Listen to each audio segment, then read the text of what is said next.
पाऊस त्या 5-6 दिवसामध्ये पडणार आहे म्हणून ही नंदुरबार जिल्ह्यासाठी आनंदाची बातमी, धुळे जिल्ह्यासाठी आनंदाची बातमी, जळगाव जिल्ह्यासाठी आनंदाची बातमी म्हणून हा अंदाज सर्व शेतकऱ्यांनी लक्षात घ्यायचा।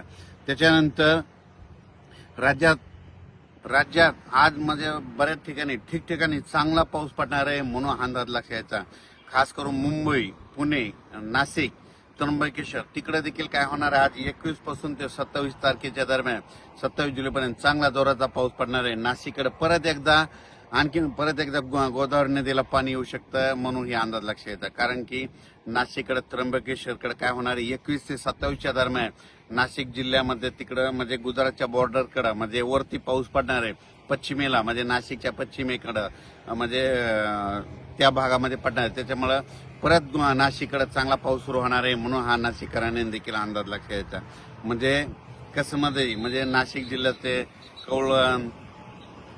कळवण तालुका, त्याच्यानंतर सटाणा तालुका, त्याच्यानंतर नामपूर सगळ्या भागामध्ये काय होणार आहे आता ह्या 21 ते 27च्या दरम्यान चांगल्या दररोज वेगवेगळ्या भागात पाऊस पडणार आहे। एका दिवशी सगळीकडे नाही पडणार, दररोज वेगवेगळा भाग धरणार आहे पण सगळीकडे पाऊस पडणार आहे म्हणून नाशिक जिल्ह्याच्या शेतकऱ्यांना अंदाज लक्षात घ्यायचा। त्याच्यानंतर इकडे खाली सांगायचं झालं तर संगमनेर, अकोला तिकडे देखील पाऊस चांगला राहणार आहे म्हणून हा अंदाज लक्षात घ्यायचा। भीमाशंकर, महाबळेश्वर तिकडे देखील चांगला पाऊस पडणार आहे। त्याच्यानंतर पुण्याकडे देखील चांगला पाऊस सुरूच राहणार आहे म्हणून पुणेकरांना देखील अंदाज लक्षात घ्यायचा। पुण्याकडे जास्त जोराचा पाऊस राहणार आहे म्हणून आणि पुण्याकडे मात्र रिमझिम ते सुरूच राहणार आहे म्हणून पुणेकरांना अंदाज लक्षात घ्यायचा। सातारा त्या परिसरात देखील पाऊस चांगला चालू राहणार आहे म्हणून हा देखील त्यांनी अंदाज लक्षात घ्यायचा।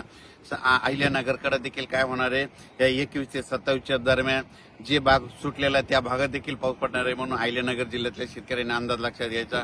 बीड जिल्ह्यात देखील चांगला पाऊस राहणार आहे म्हणून बीडकरांसाठी आनंदाची बातमी। आणि त्याच्यानंतर सोलापूर जिल्ह्यामध्ये या 21 ते 27च्या दरम्यान पाऊस असणार आहे म्हणून सोलापूर जिल्ह्यातल्या शेतकऱ्यांनी अंदाज लक्षात घ्यायचा। लातूर जिल्ह्यातल्यांनी घ्यायचा। हा पाऊस फक्त काय होणार आहे एके दिवशी सगळीकडे नाही पडणार, ह्या 7 दिवसामध्ये वेगवेगळा भाग कव्हर करणार मात्र सगळ्याला पडणार आहे।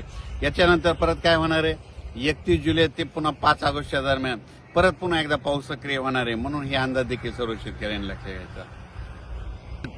कर्नाटक आणि तेलंगणाच्या शेतकऱ्याला सांगू इच्छितो तुमच्याकडे देखील ह्या 4 म्हणजे 21 ते 27च्या दरम्यान चांगला पाऊस पडणार आहे म्हणून तुम्ही देखील हा अंदाज लक्षात घ्यायचा। तेलंगणा, कर्नाटक देखील पाऊस राहणार आहे। कोल्हापूरला तर पाऊस सारखा चालूच राहणार आहे म्हणून कोल्हापूरकर शेतकऱ्याच्या आनंदाची बातमी।